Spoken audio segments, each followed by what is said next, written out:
Guys, welcome back to Smudge and Shade. Today we will do another video about the drawing. It will be alt key. So let's get ready your stuff and we can start. All you will need is just paper and some charcoals. We will start again with the sketch. Just make slowly your lines by your liking. Pause the video. When you're ready, we can continue. It will be never the same as mine because with the charcoal there is different tones, different even how you look at the picture. You see differently as me or anyone others. So everyone will make it with different shades, different highlights.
Now we can start to add a little bit of the color and darkness.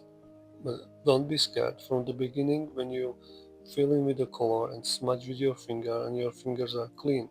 There is no dust from the charcoal. It will be as an eraser.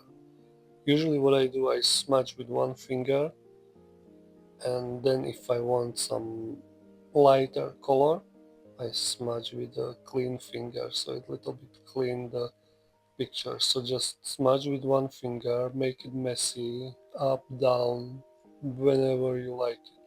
There is no rule, just do it by your liking, how you feel it, and then we will later you can slowly clean it, erase it, add color, smudge it again, and always as you see what I do. I go over one place even 5, 6 times and I'm always trying to fix it and change it a little bit.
And in the end of the drawing, we will use again eraser to do some highlights. The drawing will pop up and come to the life. And we are in the end of the video, so thank you for watching. I hope that it helped you a little bit, you learned something from me, and I'm happy that you're watching my journey with the drawing. Let me know in the comments what should be better, what should I change, how could I help you, and thank you so much. See you next time.